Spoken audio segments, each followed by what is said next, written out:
राजनीति में कुछ भी अनायास नहीं कहा जाता है, जो भी बोला जाता है सब सोच समझ कर बोला जाता है। मल्लिकार्जुन खड़गे ने राहुल गांधी की जिस तरह पोल खोल दी है वह भी अनायास नहीं किया।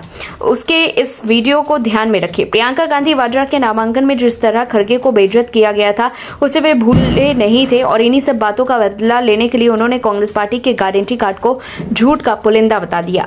दरअसल अपने मुफ्त की योजनाओं को लेकर कांग्रेस नेता आपस में ही बट गए। कर्नाटक में कांग्रेस की सिद्धारमैया सरकार में शक्ति स्कीम को लेकर बवाल मचा हुआ है। कांग्रेस अध्यक्ष मल्लिकार्जुन खड़गे द्वारा चुनावी वादों पर दिए गए बयानों पर अब पीएम मोदी ने भी पलटवार किया। पीएम ने कहा कि अब कांग्रेस समझ रही है कि झूठे वादे करना आसान है लेकिन लागू करना उतना ही मुश्किल। प्रधानमंत्री मोदी ने अपने सोशल मीडिया अकाउंट पर लिखा कि कांग्रेस पार्टी इस बात को भली भांति समझ रही है कि झूठे वादे करना तो आसान है लेकिन उन्हें सही ढंग से लागू करना कठिन या असंभव है।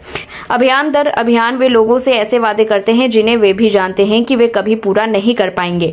अब वे जनता के सामने बुरी तरह बेनकाब हो गए हैं। पीएम ने आगे लिखा कि किसी भी राज्य को देखिए जहां आज कांग्रेस की सरकारें हैं, हिमाचल प्रदेश, कर्नाटक और तेलंगाना, विकास की गति और राजकोषीय सेहत बद से बदतर होता जा रहा है। उनकी तथाकथित गारंटी अधूरी पड़ी है जो इन राज्यों के लोगों के साथ एक भयानक धोखा है। ऐसी राजनीति के शिकार गरीब, युवा, किसान और महिलाएं हैं जिन्हें न केवल इन वादों के लाभ से वंचित किया जाता है बल्कि उनकी मौजूदा योजनाएं भी कमजोर होती दिखती है। कांग्रेस चीफ मल्लिकार्जुन खड़गे ने कहा कि कर्नाटक में मुफ्त बस योजना पर समीक्षा होना चाहिए। नाराजगी जताते हुए कहा कि उतना ही वादा कीजिए जितना आप पूरा कर पाओ। आपने कुछ गारंटी दी और उसे देखने के बाद मैंने भी महाराष्ट्र में कहा कि कर्नाटक में कांग्रेस की 5 गारंटी लागू है। अब शिव कुमार कह रहे हैं कि हम एक गारंटी छोड़ देंगे।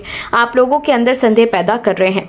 कांग्रेस अध्यक्ष बुधवार को डिप्टी सीएम शिव कुमार की टिप्पणी का जिक्र कर रहे थे कि राज्य सरकार शक्ति योजना पर फिर से विचार करेगी। शक्ति योजना कर्नाटक में कांग्रेस की 5 गारंटियों में से एक है जिसके तहत कहा गया था कि गैर लग्जरी सरकारी बसों में महिलाओं को मुफ्त सवारी की पेशकश की जाएगी। सभी कांग्रेस कार्यकर्ताओं और राज्य इकाइयों को खड़गे ने चेतावनी दी कि बजट के हिसाब से वादे करें वरना इससे नुकसान हो सकता है और इसका असर भविष्य पर पड़ सकता है। उन्होंने वित्तीय जिम्मेदारियों की भूमिका को रेखांकित करते हुए कहा कि यदि सरकारें अपनी गारंटी को पूरा करने में असमर्थ है तो इससे बदनामी होगी। खड़गे ने कहा, मैंने महाराष्ट्र कांग्रेस के नेताओं को सलाह दी कि वे 5, 6, 7 या 8 गारंटी के वादे ना करें, इसके बजाय ऐसे वादे करें जो आपके बजट के अनुरूप हों।